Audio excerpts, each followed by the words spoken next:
Pengeboman Hiroshima pada tanggal 6 Agustus 1945 dan Nagasaki pada tanggal 9 Agustus 1945 menyebabkan Jepang menyerah kepada Amerika Serikat dan sekutunya. 2 minutes to go, and everyone in the fleet stands by to picture history in the making, a scene that excites even the most experienced newsmen.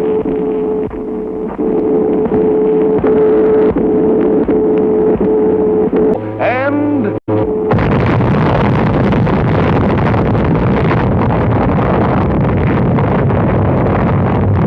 Sementara itu di Indonesia, Sultan Syahrir mendengar kabar lewat radio BBC oleh London tentang kekalahan Jepang. Climax when it was announced by the electric sign on the Times building to our right at the corner of 42nd Street and Times Square that President Truman had officially told the people of the United States and the world that the Japs had surrendered. Even one great electric sign to our left has suddenly transformed itself into a pictorial display of the surrender of the Japanese, and that's quick work. Mendengar berita kekalahan Jepang, Sultan Syahrir bergegas pergi ke kediaman Bung Hatta untuk menyampaikan berita penting ini. Hiroshima dan Nagasaki dibom, Nippon telah kalah. Kita harus menolak kemerdekaan dari Nippon dan kita harus bisa memberikan kesan pada dunia internasional bahwa Indonesia bukan negara bentukan Jepang. Maka proklamirkan sekarang. Aku harus membicarakannya terlebih dahulu dengan Laksamana Maja. Untuk apa lagi? Untuk memastikan semuanya. Semua sudah jelas, Bung. Mereka masih kuat di sini. Nippon sudah kalah. Cukup, tidak ada gunanya kita menuruti ego kita masing-masing. Tidak penting Nippon kalah atau tidak, yang penting kita harus menjaga situasi agar tidak kacau, sehingga tidak ada pertumpahan darah. Di hari berikutnya, setelah Sultan Syahrir menemui Bung Karno dan Bung Hatta, para pemuda berganti menemui Bung Karno di kediamannya. Para pemuda itu ialah Saleh, Wikana, dan Darwis. Mereka mendesak Bung Karno dan Bung Hatta untuk segera memproklamasikan kemerdekaan Indonesia. Sekarang Bu, malam ini juga. Betul, Bu. Sekarang juga. Kalian ini tidak masuk akal. Kami sudah memikirkan ini matang-matang. Bahkan ribuan senjata sudah siap semua, Bung. Kalau Bung belum siap, maka seluruh Jakarta akan terbakar, Bung. Tidak, kekuatan kalian tidak ada. Jadi, Bung masih tetap menunggu sidang PKI besok. Ya, karena itu jalan yang aman. Ada apa ini? Kami meminta Bung Karno dan Bung Hatta untuk segera memproklamasikan kemerdekaan Indonesia. Betul, Bung. Segera. Tidak, Kenapa tidak? Bung takut. kami tidak takut, tetapi kami tidak mau gagal. Baiklah, kalau Bung masih seperti ini, kami akan Apa? maksudnya bukan Bung.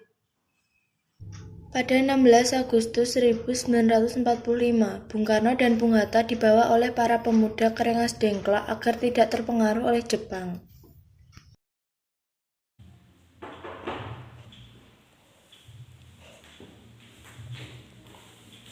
Bung harus ikut kami. Untuk apa ini? Perintah siapa ini? Syahrir.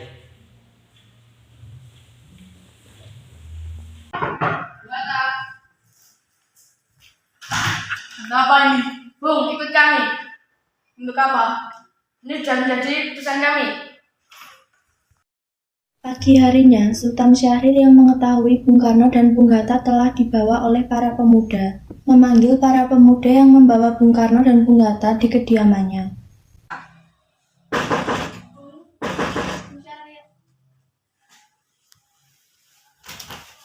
Mereka telah menculik Bung Karno dan Bung Hatta. What? Kalian bertindak brutal dan kapan ini, kalian berharap dapat hukuman aku. Tapi, gerakan kita sudah mendapatkan hubungan dari pimpinan mereka, Bung. Kalian tidak berhak menjalankan. Satu hal yang kalian harus tahu, seorang, dua orang, bahkan 3 orang tidak cukup untuk melawan mereka. Sementara itu, Ahmad Subarjo yang mengetahui Bung Karno dan Bung Hatta telah dibawa oleh para pemuda ke Rengas Dengklok, segera pergi ke Rengas Dengklok untuk menjemputnya kembali ke Jakarta. Di mana Bung Hatta dan Bung Karno? Kamu apa? Di mana Bung Hatta dan Bung Karno? Bagaimana keadaan di Jakarta? Tidak ada revolusi apa-apa di Jakarta. Berarti kita telah membuang waktu sehari dengan sia-sia. Radio telah mengatakan bahwa Jepang telah kalah. Tapi benar. Mari segera ke Jakarta. 16 Agustus 1945, dini hari ketiga tokoh tersebut yaitu Bung Karno, Bung Hatta, dan Ahmad Subarjo sampai di kediaman Laksamana Maida untuk menyusun naskah proklamasi. Kediaman Laksamana Maida dipilih karena aman.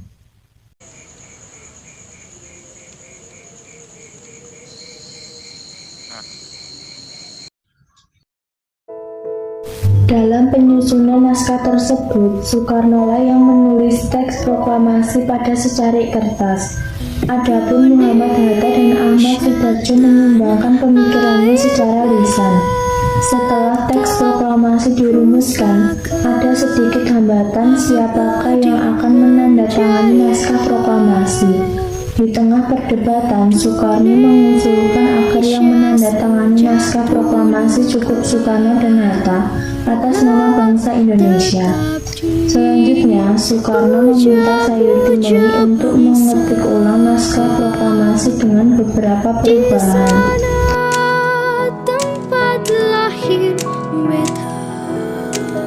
Selanjutnya, Soekarno mengusulkan agar pembacaan proklamasi dilakukan di rumahnya, di Jalan Pegangsaan Timur nomor 56, Jakarta pada pukul 10 pagi, dan usulan tersebut diterima. Alhamdulillah besok adalah hari kemerdekaan bangsa Indonesia. Betul Mas, tapi apakah sudah ada bendera untuk upacara nanti? Oh iya, karena sampai lupa, tolong cairkan bendera Indonesia.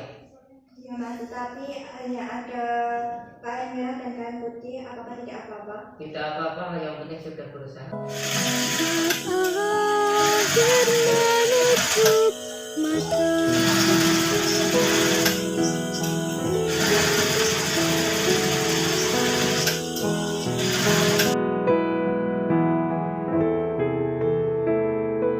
Sungguh indah tanah air beta, tiada bandingnya di dunia.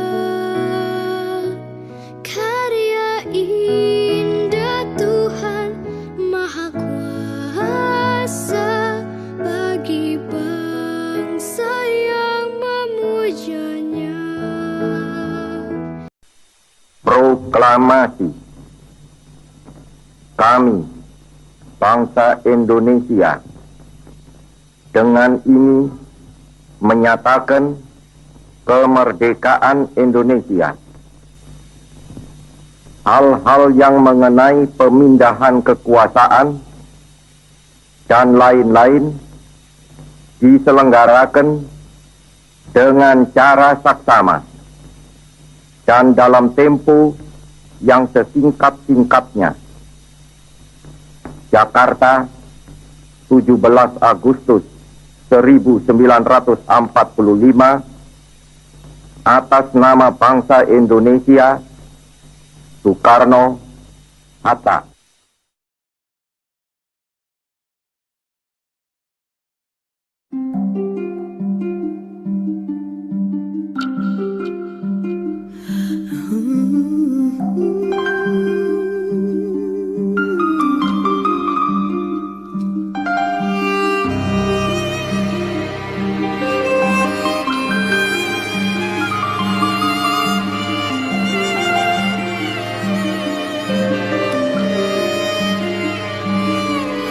Dari yakinku teguh, hati ikhlasku penuh akan karuniamu. Tanah air pusaka Indonesia merdeka, syukur aku sembahkan kehadiratmu Tuhan.